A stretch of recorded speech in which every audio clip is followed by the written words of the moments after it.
Moikka moi ja tervetuloa Arkkikastin pariin. Tämä on siis Nakkilan seurakunnan nuorisotyön oma podcast ja mä oon Korven Kaitsu ja toimin nuorisotyön ohjaajana Nakkilan seurakunnassa. Ja tänään on taas hyvä päivä. Nimittäin kun ei tarvitse olla itsekseen aina tätä tekemässä, niin se on aina hyvä päivä. Ja tänään on erikoisjakso, ei pelkästään sen takia, että on syysloma, vaan että täällä on erikoinen vieras nyt mukana, Anna Perkiökangas. Heippa. Moikka. Elikkä tuttavallisimmin Anna Pappi, vaikka et vielä ole pappi. En niin, joo, vasta kuukauden päästä on pappisvihkimys sitten toivon mukaan, niin sitten olen virallisesti Anna Pappi. Joo, et nyt se vissi on, oliko se teologi nyt on se Joo. Virallinen nimitys? Joo. Mitä sulle Anna kuuluu nyt tänä päivänä, tässä hetkessä? No eipä mitään ihmeellistä kiirettä, vähän sen on nyt kaiken näköistä valmisteltavaa ja ennen pappisvihkimystä varsinkin on paljon kaikkea ekstra tehtävää ja hommaa, niin ja joulu lähestyy, niin kaikkea on. Mutta toisaalta se on ihan kivaa, kuluu päivät aika nopsaa ja sitten toisaalta on myös vapaa-ajalla kaikkea kivaa. Just lapseni täytti toissapäivänä 2 vuotta, niin niitä synttereitä juhlittiin. Onnea hänelle. Kerrotaan. Terveisiä. Kuka? Mitä? Joo, mutta lähdetään liikkeelle vaikka siitä, että miten sä oot vähän niin kuin eksynyt tänne. Koska tuntuu, että Nakkila on kuitenkin aika pieni paikkakunta, niin musta tuntuu, että kaikki, jotka tulee niin kuin tämän paikan ulkopuolelta, saatikka Satakunnan ulkopuolelta, niin tuntuu, että vähän semmoinen aina fiilis, että vähän niin kuin jotenkin eksytään tänne. Kyllä, joo, siis mä oon tosiaan kotoisin Oulun seudulta alun perin, eli Oulun Haukiputtaalta, ja mä oon asunut sitten välissä Joensuussa ja Helsingissä, ja pari vuotta sitten Espanjassakin asuin, ja siellä mä tapasin mun miehen, joka on Nakkilasta sitten kotoisin. Olisin voinut tavata sieltä semmoisen jonkun Hoseen tai jonkun tämmöisen näin, mutta eikö mä tapasin Jarkon Nakkilasta, niin se oli semmoinen. Ja sitten kun korona alkoi, tai tuli silloin 2020, niin muutettiin sitten Suomeen, niin oltiin lähempänä perhettä ja näin päin pois. Että siten tänne päädyin. Aivan, eli niin kuin puolison kautta olet niin kuin sitten niin sanotusti eksynyt tänne paikalle. Mä mietiskelin sitä, että varmaan saattaa ehkä joku, joka kuuntelee tätä, niin saattaa olla vähän sellainen ajatus, että kuka on Anna Perkiökangas ja niin, minkälaisia ajatuksia, mistä sä tykkäät ja mistä sä et tykkää, niin se on aina tietenkin kiva juttu niin kuin selvittää ihmisessä, yleensä se, mitä itse, niin kuin, mistä tulee juttua uusien ihmisten kanssa, niin on monesti on 2 asiaa. Ensimmäinen on elokuvat ja sarjat, ja toinen on yleensä vähän niin kuin musiikki. Ne on aina ne ensimmäiset niin kuin asiat, mitkä kiinnostaa kuulla. Niin lähdetään vaikka liikkeelle sitä musiikista. Millaista musiikkia sä tykkäät kuunnella?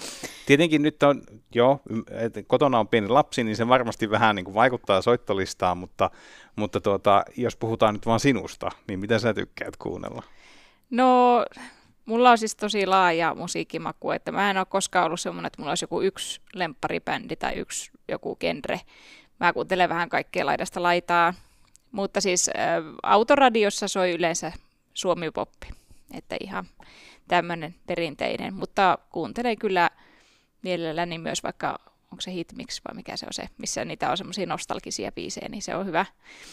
Ja sitten, joo, no mä en ole siis sillain en voi sanoa, että mikään musiikki harrastaja, että en niinkö ihan hirveästi sillain kuuntele kotona, vaan koska mä kerkeen. Ja sitten kun jotain kuunnellaan, niin se on just Tinalle tai Fröbelin palikoita, että se on se tämänhetkinen juttu. Hittejä nekin. Ne osataan ulkoa. Okei, eli musiikikuuntelu on ehkä lähinnä semmoista, että se tulee jonkun muun asian ohella, vaan että sitä ei tietoisesti ja tarkoituksella niin kuin laitetaan jotain tiettyä levyä soimaan. Ei, koska mä kuuntelen sitten, jos mä jotain kuuntelen, niin äänikirjoja, se on se enemmän se mun juttu. No mutta siinäpä on oikeastaan hyvä aasisilta siihen, eli onko siellä nyt joku, minkä tyyppisiä kirjoja sä tykkäät ensinnäkin kuunnella? No, siinäkin mulla on aika laaja tämä skaala, mutta siis... No tuossa kun olin äitiyslomalla, niin mä kuuntelin Raamatun kokonaan, ihan vaan, että millä se tuntuu kuunnella, ja se oli ihan kiinnostava kokemus. Mutta sillä vähän tämmöistä NS-kevyempää, niin nyt kuuntelen Game of Thrones-kirjasarjaa, Ja se on ollut ihan loistava ja siinä on loistava lukija. Suosittelen lämpimästi. Mutta sitten kun se loppuu, niin mä en tiedä mitä mä teen. Mun elämä on tosi tyhjää sen jälkeen. Mutta tuossa yhdessä vaiheessa oli sellainen väli, että mä kuuntelin hirveästi kaikkia keskitysleirikirjallisuutta, koska ne oli siis tavallaan samaan aikaan hirveän järkyttäviä ja kauheita, mutta sitten tosi mielenkiintoisia myöskin. Ja mä kuuntelin niitä varmaan toistakymmentä pitkälti. Että ne on myös semmoisia avartavia.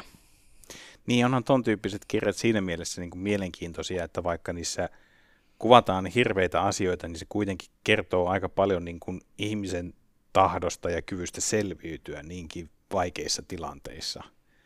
Et sillä tavalla niin kuin koen, että semmoiset teemat on kyllä mielenkiintoisia. Kyllä. Nimenomaan siitä ehkä näkökulmasta katsottuna. Okei, eli niin kuin Raamattu on tullut kuunneltua läpi ja nyt on sitten ollut keskitysleirijuttuja ja sitten Game of Thrones. Oletko sä niin kuin missä kirjassa sä oot menossa? Voitko sä niin kuin tavallaan, onko sä katsonut sitä sarjaa? Mä oon katsonut sen sarjan monta kertaa. Eli missä kaudessa ikään kuin sä olet menossa? No mä oon tavallaan niin kuin sen viimeisen ilmestyneen kirjan puolivälissä about. Eli Lohikäärme tanssi. Mä en nyt muista, miten ne niihin kausiin sijoittuu, kun ne joutuu silloin se sarja vähän niin kuin käsikirjoittaa hatusta sitten loppuun. Aivan niin, joo, loppulähdemateriaali kesken, joo. Näin se oli. Ja ainakin se kirjailija lupailu, että tulisi vielä ainakin pari osaa lisää, mutta sitä odotellessa. Niin. Siitä taitaa olla kohta 20 vuotta aikaa sitä viimeisen kirjan ilmestymisestä, että en nyt hirveästi hengitystä piettelisi. Joo, ja sä sanoit, että sä olit kattanut sen sarjan, mutta onko sulla niinku sit jotain, onko se niinku se ehdoton lemppari vai onko sulla jotain semmoisia niinku go-to-sarjoja, joiden parin sä vähän niinku palaat aina silloin tällöin? On paljonkin. How I Met Your Mother, sen mä oon kattonut 1000 kertaa. Friendit on kattonut 1000 kertaa. OC, silloin omassa nuoruudessani on se ollut kova juttu, niin sen on kattonut kans. Serrano-perhe oli joskus kanssa, mitä siitäkin on varmaan 20 vuotta aikaa, niin se oli ihan huippu semmoinen espanjalainen sarja, jota ei välttämättä nuorimmat tiedä, mutta siis ihan huikea. Ja mitähän kaikkea on noita tullut katteltua. Miten nyt sitten on, että kun tietenkin arki on kiireistä työn takia, perheen takia, ehtiikö nyt sitten istahtaa ja kahtomaan niin kuin tietoisesti jotain vai onko se taas jälleen kerran vähän silleen, että illalla sitten vaan pistää TVn päälle ja sieltä sitten sattuu pyörimään mitä pyörii? No joo, mä en ihan hirveästi ole nyt kerennyt katsoa telkkaria ylipäänsä, mutta yritin tuossa itse asiassa yksi päivä, että mä olisin aloittanut sitä House of the Dragonin kakkoskautta, mutta en kerennyt keskittyä, niin se jäi taas kesken. Mutta me sitten miehen kanssa katsotaan joskus iltaisin vähän semmoisena hömppänä, niin 90 Day Fiancé, se on, eli 90 päivää morsiamena. Se on maailmankaikkeuden paras tosi TV-sarja, jota myös suosittelen lämpimästi. Mä oon katsottu siitäkin melkein kaikki spin-offit ja kaikki, se on ihan huikea. Okei. Eli tavallaan tuommoinen reality on sitten semmoinen, minkä kautta vähän niin kuin paetaan tätä arjen tuskaa. Joo, se on semmoinen nollaus. Joo. Eikä nyt tarkoita sitä, että arki aina olisi tuskaa, mutta jos tarvii vähän vaihtaa vapaalle, niin tuo on sitten semmoinen. Tuo on se tämän hetken go-to-juttu, minne me aina sitten paetaan tätä ympärillä olevaa maailmaa. Hei, mulla olisi välikysymys sulle näistä sarjoista. Katoin, että sä olit katsonut Supernaturalin loppuun, niin oliko se loppuun asti hyvä? Tai siis, ei voi sanoa loppuun asti hyvä, kun siinä on huonoja ja hyviä jaksoja. Ja mulla itsellä se on pahasti kesken, mutta siis sä nyt pääsit loppuun asti. Mä pääsin sen loppuun asti, joo. Nyt tässä varmaan ehkä 3 tai 4 vuotta varmaan on tätä projektia tehnyt ja nyt mä sen vihdoin ja viimein niin kuin puskin ihan loppuun asti. Joo, sarja on tosi pitkä, koska siinä on 15 kautta ja kaudessa on semmoinen 23-24 jaksoa, josta jokainen on semmoinen 45 minuuttia pitkä, niin siinä menee hetki. Mutta joo, siinä on kyllä ehdottomasti niin kuin noinkin yleensäkin pitkissä sarjoissa, niin siellä on niitä heikkoja kausia ja sitten on tosi hyviä kausia ja erinomaisia yksittäisiä jaksoja siellä kyllä on, jotka on aivan loistavia. Mutta se ehkä himpun verran hapuilee siinä, kun tavallaan mistä sarja lähtee liikkeelle, kun se tarinajuoni vähän niin kuin pääsee päätöksensä, niin siinä on vähän semmoista niin kuin, ehkä välikausia on, jotka tuntuu vähän semmoiselta, että no niin, että mennäänkö nyt eteenpäin, että koska nyt päästään taas vähän isompaa ja parempaa ja hienompaa juonenkäänteisiin kiinni, mutta kyllä mä oon kyllä se tykkään siitä sarjasta.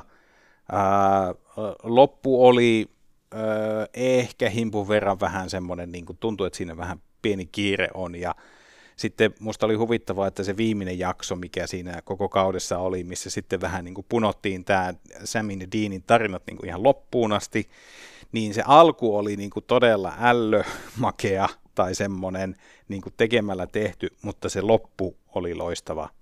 Ja jotenkin siinä vähän semmoinen tuli semmoinen pysähtymisen hetki, koska tavallaan se ajatus siitä, mikä taivaasta annetaan siinä sarjassa, niin sen viimeisen jakson, ne viimeiset hetket, niin mä jotenkin ajattelen ja toivon, että toi olisi se, mikä se totuus on, mutta niin saapa nähdä, sitäpähän ei kukaan tiedä.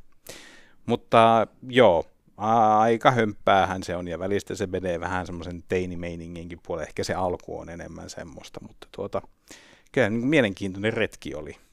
Joo, ja se sitten, jännä, että 15 kautta ja tulee kiire lopussa. Joo, ehkä se oli mun kokemus tavallaan tästä, että tässä oli vähän silleen, että no niin, tehdään nyt tuohon tuommoista ja tuommoista, olisi sen voinut saattaa jo aikaisemminkin loppuun varmasti, mutta tietty sarja on varmaan jo saavuttanut semmoisen tietynlaisen kulttisarjan maineen, ja sillä on iso fanikunta, ja fanithan tietenkin aina haluaa enemmän ja enemmän, niin kai tässä nyt sitten tiristeltiin viimeisetkin pisarat silleen, että saatiin sitten tämmöinen fanservice tehtyä.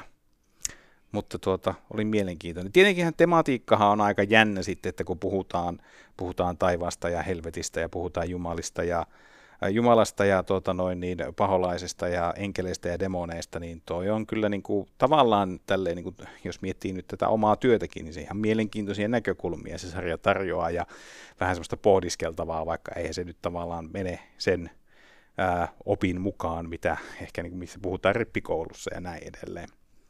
Mutta kyllä mä ihan tykkäsin. Voisin katsoa uudestaankin. Okei, ehkä vielä joskus. Ehkä vielä joskus. Ja ehdottomasti Team Dean. Joo, niin mäkin olen ollut aina Team Dean. Joo, ja Deanin rooli ehkä korostuu ja tulee paremmin esille ihan loppuvaiheella sitten. Joo. Niin semmoista. Joo, mutta toi Game of Thrones pitäisi myös kyllä kuunnella kirjana, koska kaikki on sanonut, jotka sen on kuunnellut kautta lukenut, ja sanonut, että se on ihan törkeän hyvä. Joten siihen pitäisi jossakin vaiheessa syventyä silleen, että ottaa joku palvelu taas käyttöön ja alkaa kuuntelemaan.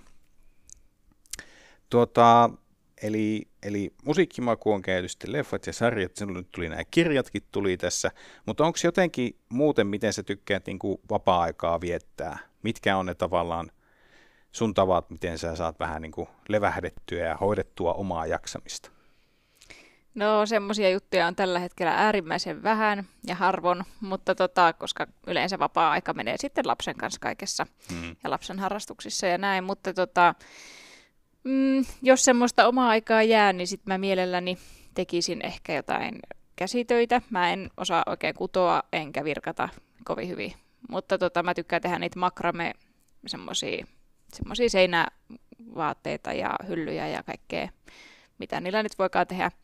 Ja sitten nyt on opetellut mukamas vähän vaatteita ompelemaan, kun mä haluaisin lapselle tehdä vaatteita. Ja no, on niistä tullut ihan semmoisia, että niitä voi pitää, mutta ei ne semmoista lähempää tarkastelua kestä oikeastaan. Mutta pysyvät kasassa. Ja kun siinä on vähän se, että mä oon myös hirveän kärsimätön, niin mä en teki hirveän pitkää samaa projektia jaksa tehdä, että se pitäisi tulla valmiiksi aika nopeasti. Niin, ja sitten pitää mennä jo uuteen asiaan.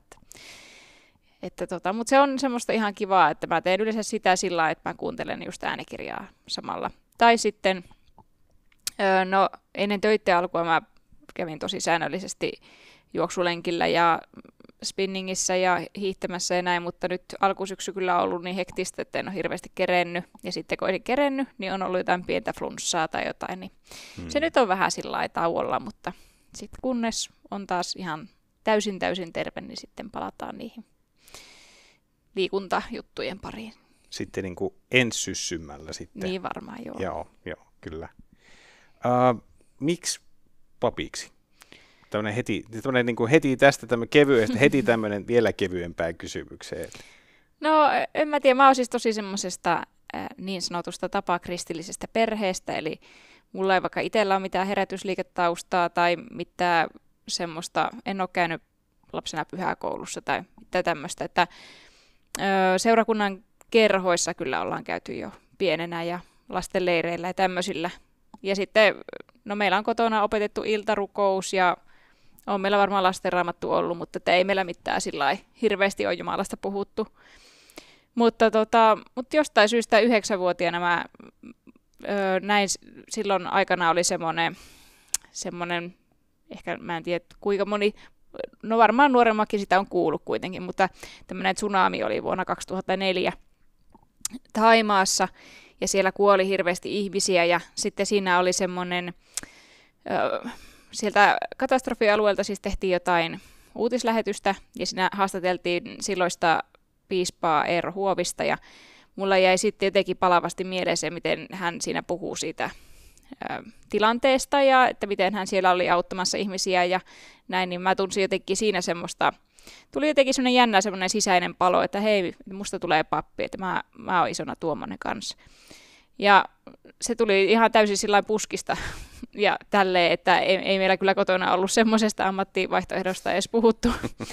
Niin se oli kuitenkin mulle hirveän vahva tunne ja mä koen, että se oli se semmoinen ensimmäinen kerta, kun minua kutsuttiin pappeuteen. Ja pappeushan onkin pitkälti sitä että sitä kohtaan koetaan jotain kutsumusta, että sitä reittiä yleensä ihmisen papiksi päätyy. Ja sitten se kutsu on niin vuosien varrella aina eri tilanteissa voimistunut ja välillä se on ollut vähän myös jotenkin niin taka-alalla, mutta sitten se on aina tullut uudestaan ja uudestaan eri elämäntilanteiden ja vastoinkäymisten kautta, niin sitten lopulta valmistuin sitten teologian maisteriksi silloin kohta 1,5 vuotta sitten. Ja näin, kohta on sitten se vihkimyksen aika. Onko sulla jotain erityistä, mitä sä tavallaan niin kun, odotat tältä niin kun papin ammatilta? Onko joku semmoinen yksittäinenkin asia tai joku yksityiskohtakin, mikä on ollut semmoinen, mikä niin kun innostaa tai kiinnostaa tai herättää jotain tämmöisiä niin kun voimakkaita positiivisia ajatuksia? No ehkä ei sellaista mitään yksittäistä asiaa pelkästään, vaan niin kuin ylipäänsä papin työn laajuus ja monipuolisuus. Että siinä niin kuin näkee jotenkin sen koko ihmisen elämänkaaren ja ilot ja surut ja kaikki. Ja se on tosi jotenkin kiinnostavaa. Ja sitten se, että kuin eri tavoin sitten tavallaan se Jumala on niissä hetkissä mukana ja kuin itse sitten voi olla siinä tietynlaisena välikappaleena tavallaan, niin se on tosi kiehtovaa. Ja ainakin tähän mennessä, kun on jo vähän samantyyppistä työtä siis tehnyt, mitä pappina sitten tuun tekemään, niin jotenkin on vaikuttanut semmoiselle omalle jutulle, että olen tykännyt ja niin. Onko se monesti etenkin, no on se nyt kaikissa työntekijöissä totta kai, mutta että musta tuntuu, että ehkä seurakunnan työntekijöissä joskus tuntuu korostuvan joku tietynlainen persoonallisuuden piirre. Niin onko sulla yhtään, onko sulla mitään ajatusta se, että mikä se sun juttu tavallaan seurakunnan työntekijänä, seurakunnan pappina on?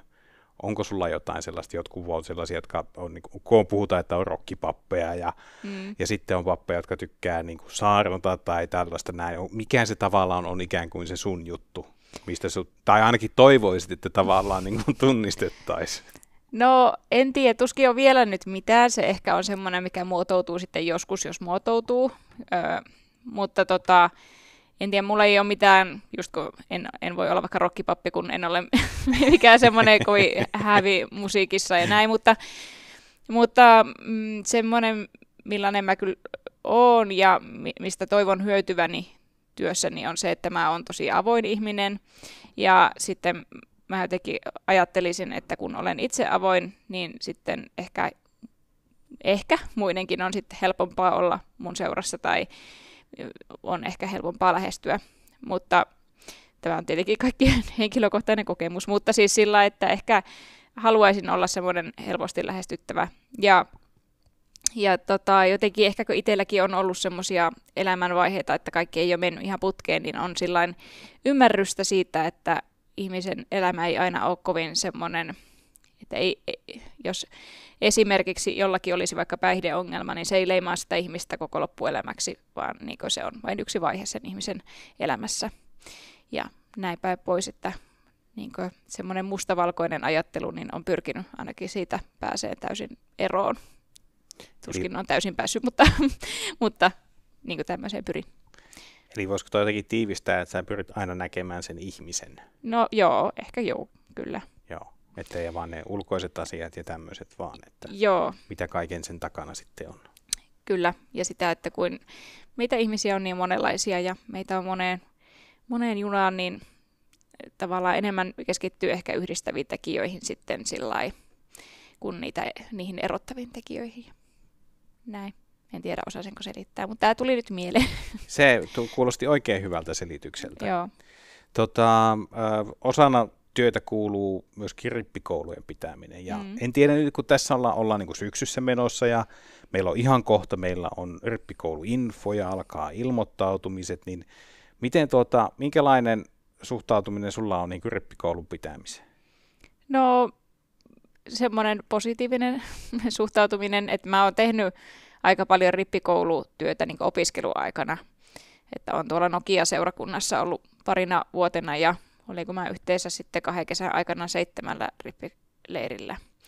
Ja sitä ennen sitten niin joskus nuorempana on ollut isosena ja apulaisohjaajana ja kaikkea tämmöistä tehnyt rippileireillä. Ja nyt on kiva olla sitten vähän niin kuin tämmöisessä hieman erilaisessa roolissa sitten rippikoulutyössä mukana.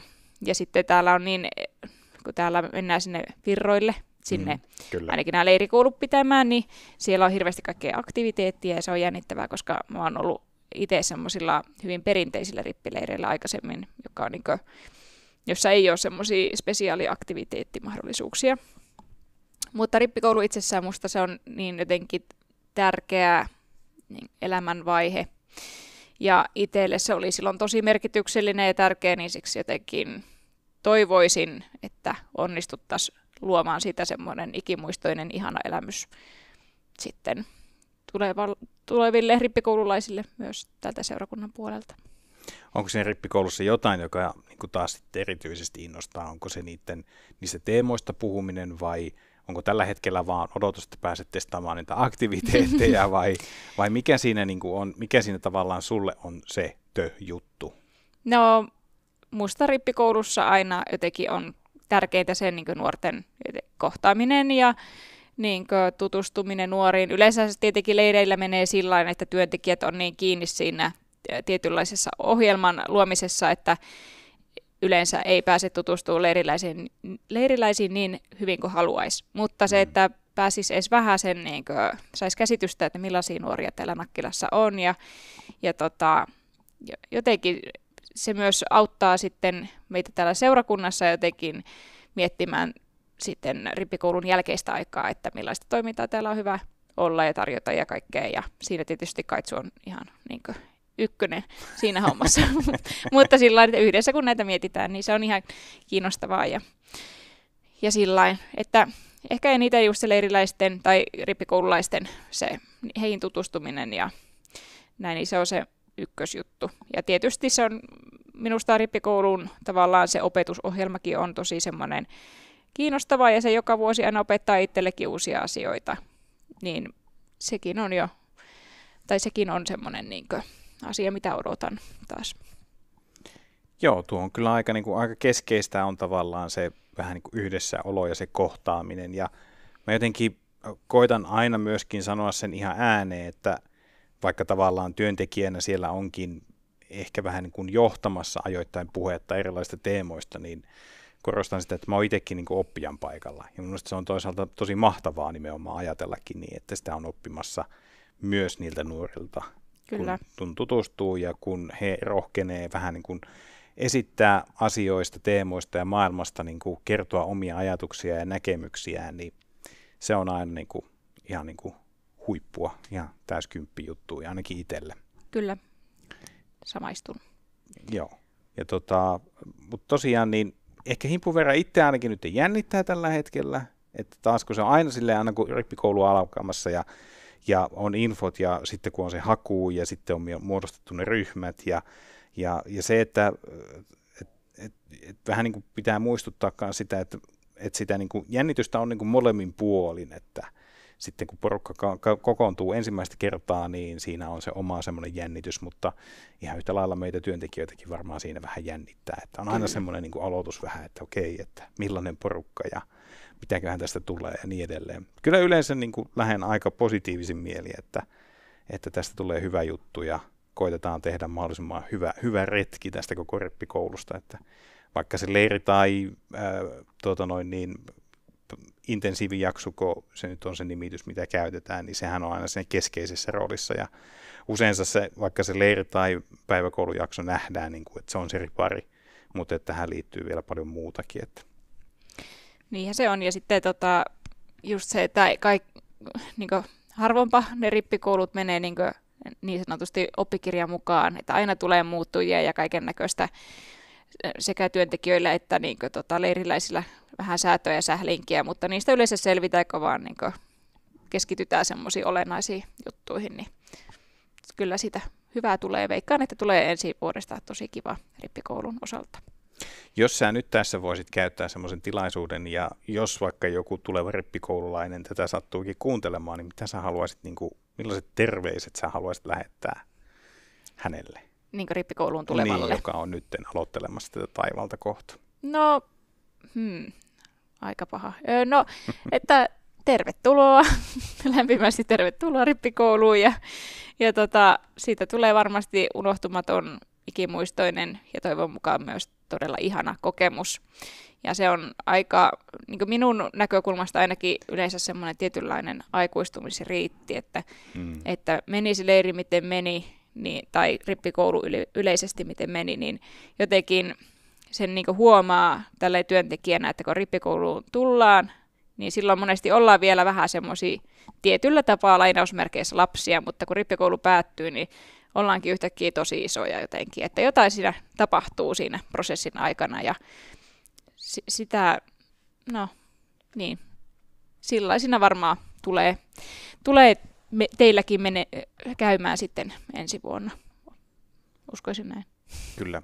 Itse haluaisin sanoa aina, että sitä korostaa, että avoimin mielin mukaan. Kyllä, just näin. Kukaan meistä työntekijöistä ei ole mihinkään pakottamassa ja vaikka puhutaankin uskosta ja näistä edelleen, niin me tarjoillaan näkökulmaa, mutta te saatte itse sitten päättää, miten te otatte sen vastaan ja mitä te siitä haluatte ajatella.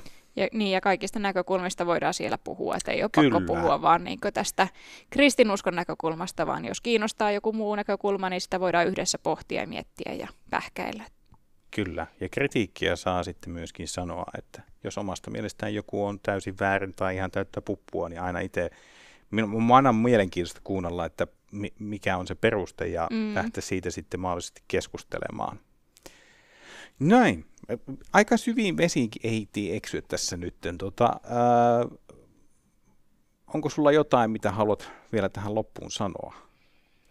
No ei kai. Tämä oli mun ensimmäinen podcast-vierailu. Toivottavasti viimeinen. Niin, kyllä tässä voi joo. Kyllä vielä juttua varmaan riittää, että toistakin voin tulla. Ja ei, musta on kiva olla täällä ja tässä seurakunnassa, että toivottavasti nähdään mahdollisimman monien kanssa eri yhteyksissä sitten. Ja joo, eipä mulla muuta. Sen kummempaa.